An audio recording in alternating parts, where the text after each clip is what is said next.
بسم اللہ الرحمن الرحیم رب اشرح لی صدری ویسر لی امری واحلل عقدۃ من لسانی یفقہوا قولی۔ صحبت اور غسل جنابت۔ صحابہ کرام رضی اللہ عنہم کے درمیان غسل جنابت کا ایک مسئلہ زیر بحث آیا۔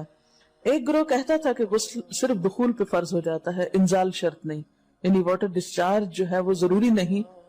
دوسرا گروہ بیان کرتا تھا کہ وجوب غسل کے لیے دخول کے ساتھ انزال بھی شرط ہے۔ یہ طویل مباحثہ کسی فیصلہ کن صورت پر منتج نہ ہوا۔ آخر قرار پایا کہ ام المومنین حضرت عائشہ رضی اللہ عنہا سے دریافت کیا جائے۔ حضرت عائشہ نے کہا کہ رسول اللہ صلی اللہ علیہ وسلم نے فرمایا، اذا جلس بین شعبها الاربع ومس الختان الختان فقد وجب الغسل۔ جب مرد عورت کی چار شاخوں کے درمیان بیٹھ جائے اور اس کا محل ختنہ عورت کے محل ختنہ کے ساتھ مس کرے تو غسل واجب ہو جاتا ہے۔ تو مسئلہ یہ ثابت ہوا کہ صرف دخول پر ہی مرد اور عورت جنبی ہو جاتے ہیں اور ان پہ غسل واجب ہو جاتا ہے، انزال یعنی منی کا نکلنا شرط نہیں۔ جنابت کے احکام۔ وجوب غسل کی حالت کو حالت جنابت کہتے ہیں۔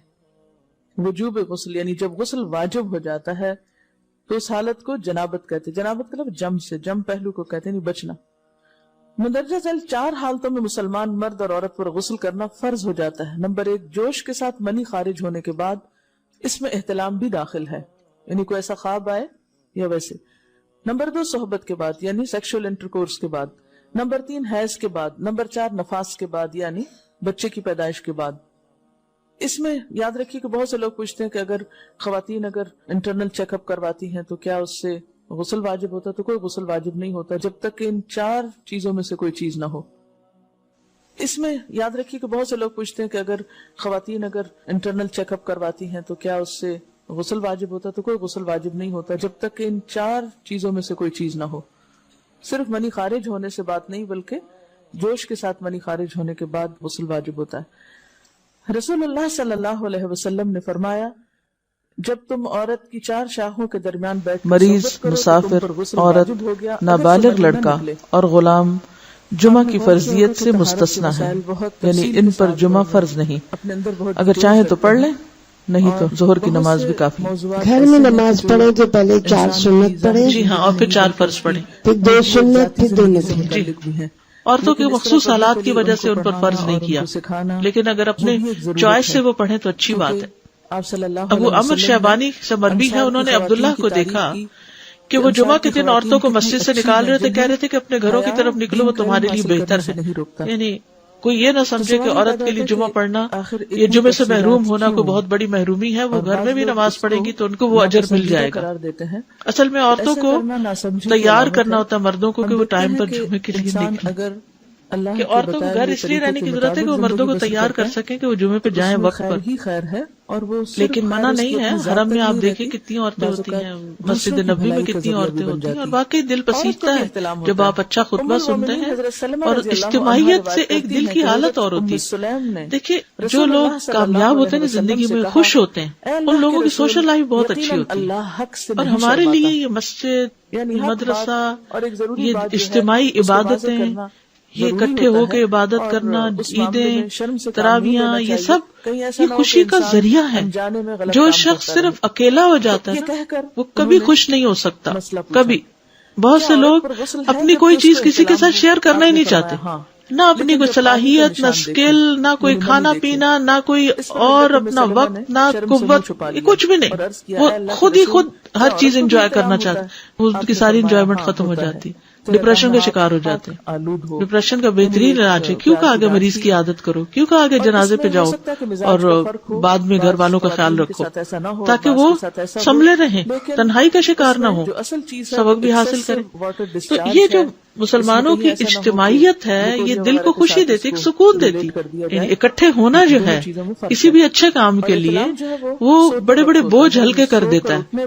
مریض، مسافر، عورت، نابالغ لڑکا اور غلام جمعہ کی فرضیت سے مستثنیٰ ہے، یعنی ان پر جمعہ فرض نہیں۔ اگر چاہیں تو پڑھ لیں، نہیں تو ظہر کی نماز بھی کافی۔ گھر میں نماز پڑھے تو پہلے 4 سنت پڑھے، جی ہاں، اور پھر 4 فرض پڑھیں، پھر 2 سنت، پھر 2 نفل۔ عورتوں کے مخصوص حالات کی وجہ سے ان پر فرض نہیں کیا، لیکن اگر اپنے چوائس سے وہ پڑھیں تو اچھی بات ہے۔ ابو عمر شیبانی سے مروی ہے، انہوں نے عبداللہ کو دیکھا کہ وہ جمعہ کے دن عورتوں کو مسجد سے نکال رہے تھے، کہہ رہے تھے کہ اپنے گھروں کی طرف نکلو، وہ تمہارے لیے بہتر ہے. یعنی کوئی یہ نہ سمجھے کہ عورت کے لیے جمعہ پڑھنا یہ جمعے سے محروم ہونا کوئی بہت بڑی محرومی ہے. وہ گھر میں بھی نماز پڑھیں گی تو ان کو وہ اجر مل جائے گا. اصل میں عورتوں کو تیار کرنا ہوتا ہے مردوں کو کہ وہ ٹائم پر جمعے کے لیے نکلیں. کہ عورتوں کو گھر اس لیے رہنے کی ضرورت ہے کہ وہ مردوں کو تیار کر سکیں کہ وہ جمعے پہ جائیں وقت پر. لیکن منع نہیں ہے. حرم میں آپ دیکھیں کتنی عورتیں ہوتی ہیں، مسجد نبوی میں کتنی عورتیں ہوتی ہیں، اور واقعی دل پسیجتا ہے جب آپ اچھا خطبہ سنتے ہیں. اور اجتماعیت سے ایک دل کی حالت اور ہوتی ہے. دیکھیے جو لوگ کامیاب ہوتے ہیں زندگی میں، خوش ہوتے ہیں، ان لوگوں کی سوشل لائف بہت اچھی ہوتی ہے. اور ہمارے لیے یہ مسجد، یہ مدرسہ، یہ اجتماعی عبادتیں، یہ اکٹھے ہو کے عبادت کرنا، عیدیں، تراویحاں، یہ سب یہ خوشی کا ذریعہ ہے. جو شخص صرف اکیلا ہو جاتا ہے نا وہ کبھی خوش نہیں ہو سکتا. کبھی بہت سے لوگ اپنی کوئی چیز کسی کے ساتھ شیئر کرنا ہی نہیں چاہتے، نہ اپنی کوئی صلاحیت، نہ اسکل، نہ کوئی کھانا پینا، نہ کوئی اور اپنا وقت، نہ قوت، کچھ بھی نہیں. وہ خود ہی خود ہر چیز انجوائے کرنا چاہتی، ان کی ساری انجوائمنٹ ختم ہو جاتی، ڈپریشن کا شکار ہو جاتے. ڈپریشن کا بہترین علاج ہے کیوں کہ آگے مریض کی عادت کرو، کیوں کہ آگے جنازے پہ جاؤ اور بعد میں گھر والوں کا خیال رکھو تاکہ وہ سنبھلے رہیں، تنہائی کا شکار نہ ہو، سبق بھی حاصل کرے. تو یہ جو مسلمانوں کی اجتماعیت ہے یہ دل کو خوشی دیتی، ایک سکون دیتی. یعنی اکٹھے ہونا جو ہے کسی بھی اچھے کام کے لیے وہ بڑے بڑے بوجھ ہلکے کر دیتا ہے. حیض جو ہے وہ ایک نجاست کی کیفیت بھی ہے نا، قل هو اذی. اس کے بعد نہانا اور نہا کر خوشبو لگانا خاص طور پر اس کا سارا حکم آتا ہے. لیکن غسل جنابت میں نجاست کی وہ کیفیت نہیں ہے. یعنی حیض کا خون اور منی جو ہے ان دونوں کے حکم میں بھی فرق ہے.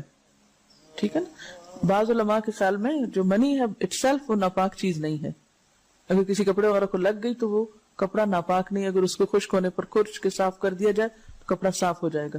لیکن خون حیض پر آپ صلی اللہ علیہ وسلم کیا فرمایا؟ چٹکیوں سے مل مل کے اس کو صاف کر کے دھوئے. تو ان دونوں میں بھی فرق ہے. لہٰذا ان دونوں کے بعد نہانے کے حکم میں بھی فرق ہے. ایک میں بال کھولے جائیں گے اور بال بھی دھوئے جائیں گے اور بالوں کی جڑیں بھی دھوئی جائیں گی، جبکہ دوسرے عام غسل جنابت میں بال کھولنا اور پورے بال دھونا شرط نہیں. بہت سی بچیاں ایسی جن کی شادی ہوتی ہے اور اس کے بعد انہیں ان مسائل کا پتہ نہیں ہوتا، یا تو وہ شرم کے بارے نہاتی نہیں، یا نہاتی ہیں تو پھر وہ پورے بال دھو دھو کے سکھانے میں اور ان چیزوں میں اتنا وقت ضائع کر دیتی ہیں کہ پھر بعضوں کا شوہر کی نافرمانی اور آپس کے تعلقات میں ٹینشن، لوگوں کا خوف. تو اگر دین کا صحیح مسئلہ پتا ہو تو انسان ان تمام مشقتوں سے بچ جاتا ہے اور ایک نارمل روٹین کی لائف گزار سکتا ہے. تو اس میں کیا صرف 3 کپ پانی، 3 لپ پانی، یعنی 3 دفعہ کیوں کہ اگر ایک دفعہ ڈالنے سے پوری طرح نہیں بھیگا تو آپ یہ بھی کر سکتے ٹیپ کے آگے سر کر کے تو ساری اسکن جو ہے سر کی اس کو آپ گیلا کر لیں. پیچھے سے بال جو ہیں اگر لمبے ہیں تو ان کو ایک طرف کر دیں تاکہ پورے بال نہ دھونے پڑے، نہ سکھانے پڑے، نہ خشک کرنے پڑے، اور باقی جسم پہ پانی بہا لیں. دوسری صورت یہ ہے کہ مگ میں پانی لے کے تو اس کو آپ تھوڑا تھوڑا کر کے پورے کو ایک دفعہ کریں، پھر اس کے بعد دوبارہ کریں اور تیسری دفعہ رول کر کے بالوں کو پیچھے سے شاور کیپ ڈال لیں اور باقی جسم پھر دھو لیں. شاور کیپ سے کیا ہوتا ہے عام طور پر کہ پیچھے کے جو سارے لمبے بال ہیں پھر وہ نیچے گر کے گیلے نہیں ہوتے، وہ آپ کے سر پہ ٹک جاتے ہیں. تو سر کی اسکن دھوئیں اور بالوں کو جوڑے کی شکل میں باندھ کے اوپر شاور کیپ پہن کے پھر باقی جسم کو اچھی طرح دھو لیں. تو اس میں آپ دیکھیں کہ جب بالکل سر کے سکن کا حصہ ہی تر ہوگا، اور یہ 3 دفعہ کرنا ہوگا، ایک دفعہ سے نہیں کام چلے کہ 3 دفعہ کرنا تاکہ کوئی بھی بال برابر جگہ سکن کی خشک نہ رہ جائے. تو اس سے کیا ہوگا کہ جتنا کم بال گیلے ہوں گے اتنے کم دیر میں ان کو خشک بھی کیا جا سکتا ہے اور کسی بھی مشقت کے بغیر انسان نماز پڑھ سکتا ہے.